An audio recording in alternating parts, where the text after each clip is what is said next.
نحمده ونصلي على رسوله الكريم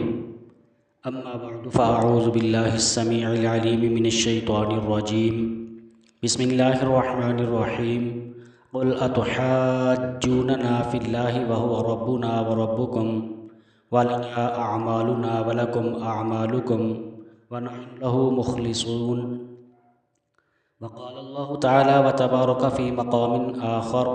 وما تنفقوا من خير فلأنفسكم وما تنفقون إلا ابتغاء وجه الله وما تنفقوا من خير يوفى إليكم وأنتم لا تظلمون. وقال الله تعالى وتبارك في مقام آخر إنا أنزلنا إليك الكتاب بالحق فاعبد الله مخلصا له الدين. صدق اللہ العظیم. انتہائی واجب الاحترام سامعین گرامی، میں نے جن آیات کا تذکرہ کیا اس میں اخلاص کی اہمیت اور اس کی ترغیب دی گئی ہے. تمام اعمال کے لیے اخلاص ایک ضروری چیز ہے. اگر اخلاص نہ ہو تو اعمال قبول نہیں ہوتے. تو اخلاص اس قدر ضروری امر ہے. اخلاص کا مطلب یہ ہے کہ ہر اچھا کام یا کسی کے ساتھ اچھا سلوک صرف اس لیے اور اس نیت سے کیا جائے کہ ہمارا خالق و پروردگار ہم سے راضی ہو، ہم پر رحمت فرمائے اور اس کی ناراضگی اور غضب سے ہم محفوظ رہیں. تمام اچھے اعمال و اخلاق کی روح یہی اخلاص نیت ہے. اگر اچھے سے اچھے اعمال و اخلاق اخلاص سے خالی ہوں اور ان کا مقصد رضائے الہی نہ ہو بلکہ نام و نمود، ریاکاری، دکھلاوا اور کوئی ایسا ہی جذبہ ان کا محرک اور باعث ہو تو اللہ کے نزدیک ان کی کوئی قیمت نہیں اور ثواب بھی نہیں ملتا. لہذا یہ کہا جا سکتا ہے کہ اللہ تبارک و تعالیٰ کی رضا اور آخرت کا ثواب جو اعمال صالحہ اور اخلاق حسنہ کا اصل صلہ اور نتیجہ ہے وہ صرف اعمال و اخلاق پر نہیں ملتا بلکہ یہ تب ملتا ہے جب ان اعمال و اخلاق میں اللہ تبارک و تعالیٰ کی رضامندی اور اخروی ثواب کا ارادہ بھی کیا گیا ہو. اپنے معاملات میں خود ہمارا بھی یہی اصول ہے. فرض کیجئے کوئی شخص آپ کی بڑی خدمت کرتا ہے، آپ کو ہر طرح آرام پہنچانے اور خوش رکھنے کی کوشش کرتا ہے، لیکن پھر کسی ذریعے سے آپ کو معلوم ہو جائے کہ اسے آپ کے ساتھ کوئی خلوص نہیں بلکہ اس نے یہ سب کچھ اپنی ذاتی غرض کے لیے کیا ہے، یا آپ کے کسی دوست یا رشتہ دار سے اپنا کوئی ذاتی کام نکلوانا چاہتا ہے، تو پھر آپ کے دل میں اس شخص کی اور اس کے برتاؤ کی کوئی ویلیو نہیں رہتی. بس یہی معاملہ اللہ تبارک و تعالیٰ کا ہے. فرق صرف اتنا ہے ہم دوسروں کے دلوں کا حال نہیں جانتے اور اللہ تبارک و تعالیٰ سب کے دلوں اور نیتوں کے حال کو جانتا ہے. بس اس کے جن بندوں کا یہ حال ہے کہ وہ اس کی خوشنودی اور رحمت کی طلب میں اچھے کام کرتے ہیں، وہ ان کے اعمال کو قبول کر کے ان سے راضی ہوتا ہے اور ان پر رحمت نازل فرماتا ہے اور دارالجزاء یعنی آخرت میں اس کا بدلہ عطا فرمائے گا. عزیزان گرامی، اخلاص کی قرآن و حدیث میں بڑی ترغیب آئی ہے اور اسے نہایت اہتمام اور تاکید کے ساتھ بھی بیان کیا گیا ہے. قرآن کریم میں اللہ تبارک و تعالیٰ نے ارشاد فرمایا سورہ البقرہ کی آیت نمبر 139 میں قُلْ أَتُحَاجُّونَنَا فِي اللَّهِ وَهُوَ رَبُّنَا وَرَبُّكُمْ. میرا محبوب علیہ الصلوۃ والسلام آپ فرمائیں، کیا تم ہم سے اللہ تبارک و تعالیٰ کے بارے میں حجت کرتے ہو حالانکہ وہ ہمارا بھی پروردگار ہے، وَرَبُّكُمْ اور وہ تمہارا بھی پروردگار ہے، وَلَنَا أَعْمَالُنَا وَلَكُمْ أَعْمَالُكُمْ اور تمہارے عمل تمہارے لیے اور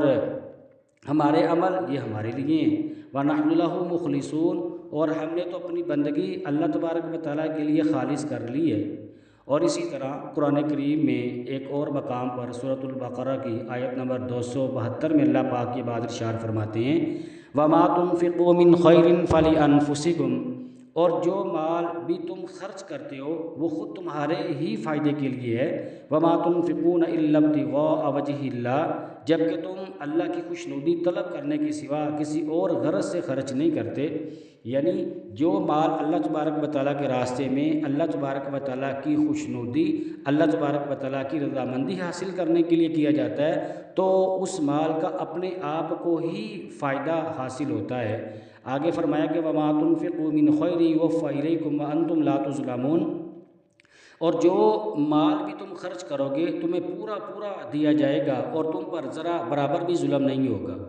اسی طرح ایک اور مقام پر اللہ تبارک و تعالیٰ نے سورہ آل عمران کی آیت 145 میں یہ بات ارشاد فرمائی، وَمَن يُرِدْ ثَوَابَ الدُّنْيَا نُؤْتِهِ مِنْهَا، اور جس شخص نے دنیا کا بدلہ چاہا نُؤْتِهِ مِنْهَا، ہم اسے اس کا حصہ دے دیں گے، وَمَن يُرِدْ ثَوَابَ الْآخِرَةِ نُؤْتِهِ مِنْهَا، اور جو آخرت کا ثواب چاہے گا ہم اسے اس کا پورا پورا حصہ عطا کر دیں گے، وَسَنَجْزِي الشَّاكِرِينَ، اور جو لوگ شکر گزار ہیں ان کو ہم جلد ہی ان کا اجر اور ثواب عطا کر دیں گے۔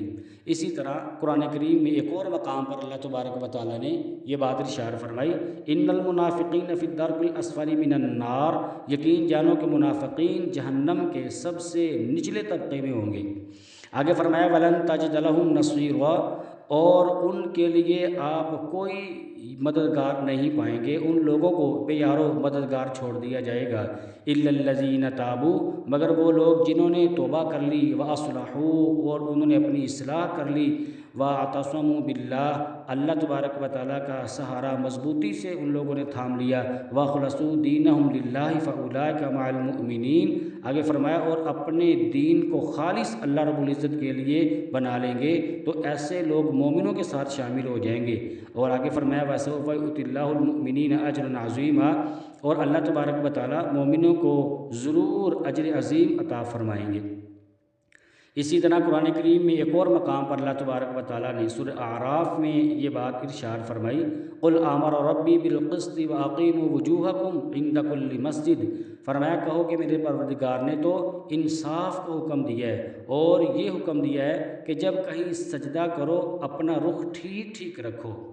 اور اس یقین کے ساتھ اس کو پکارو کہ اطاعت خالص اسی ہی کا حق ہے، وَادْعُوهُ مُخْلِصِينَ لَهُ الدِّينَ كَمَا بَدَأَكُمْ تَعُودُونَ، جس طرح اللہ تبارک و تعالیٰ نے تمہیں ابتدا میں پیدا کیا تھا اسی طرح تم دوبارہ اللہ رب العزت تمہیں پیدا کرے گا۔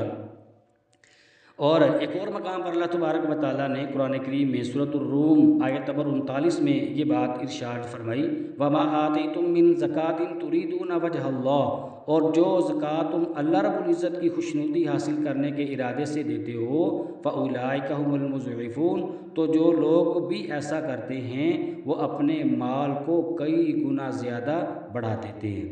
ایک اور جگہ پر اللہ تبارک و تعالیٰ نے یہ بات ارشاد فرمائی، اِنَّا أَنزَلْنَا إِلَيْكَ الْكِتَابَ بِالْحَقِّ فَاعْبُدِ اللَّهَ مُخْلِصًا لَهُ الدِّينَ، اے پیغمبر بے شک ہم نے تم پر برحق کتاب کو نازل فرمایا ہے، اس لیے اللہ تبارک و تعالیٰ کی اس طرح عبادت کرو کہ بندگی خالصتاً اسی کے لیے ہو۔ ایک اور مقام پر اللہ پاک نے یہ بات ارشاد فرمائی، قُلْ إِنَّ رَبِّي أَنْ أَعْبُدَ اللَّهَ مُخْلِصًا لَهُ الدِّينَ، میرا محبوب علیہ السلام کہہ دیجئے کہ مجھے تو حکم دیا گیا ہے کہ میں اللہ کی اس طرح عبادت کروں کہ میری بندگی خالص اسی کے لیے ہو، وَأُمِرْتُ لِأَنْ أَكُونَ أَوَّلَ الْمُسْلِمِينَ، اور مجھے حکم دیا گیا ہے کہ سب سے پہلا فرما بردار میں بنوں۔ اسی طرح ایک اور مقام پر اللہ تبارک و تعالیٰ نے یہ بات ارشاد فرمائی، سورۃ الغافر کی آیت نمبر 65 میں فرمایا، وَالْحَيُّ لَا إِلَٰهَ إِلَّا هُوَ، وہی سدا زندہ ہے، اس کے سوا کوئی عبادت کے لائق نہیں ہے، فَادْعُوهُ مُخْلِصِينَ لَهُ الدِّينَ، اس لیے اس کو اس طرح پکارو کہ تمہاری تابعداری خالص اسی کے لیے ہو جائے، الحمدللہ رب العالمین، اور تمام کی تمام تعریفیں اس پروردگار کے لیے ہیں کہ جو تمام کے تمام جہانوں کا پالنے والا ہے۔ عزیزان گرامی، یہ قرآن کریم کی کئی آیات مبارکہ میں نے آپ احباب کے سامنے عرض کی ہیں جن میں اللہ تبارک و تعالیٰ نے اخلاص کی بڑی تاکید ارشاد فرمائی ہے کہ جو بھی عمل کرو وہ خالصتاً اللہ تبارک و تعالیٰ کی رضامندی کے لیے ہی ہمیں عمل کرنا پڑے گا، چاہے ہم نماز پڑھیں، زکوٰۃ دیں، روزے رکھیں، حج کریں، عمرہ کریں، قرآن کریم کی تلاوت کریں، ذکر و اذکار کریں، نوافل پڑھیں، سنن پڑھیں، جو بھی اعمال صالحہ کریں گے ان کے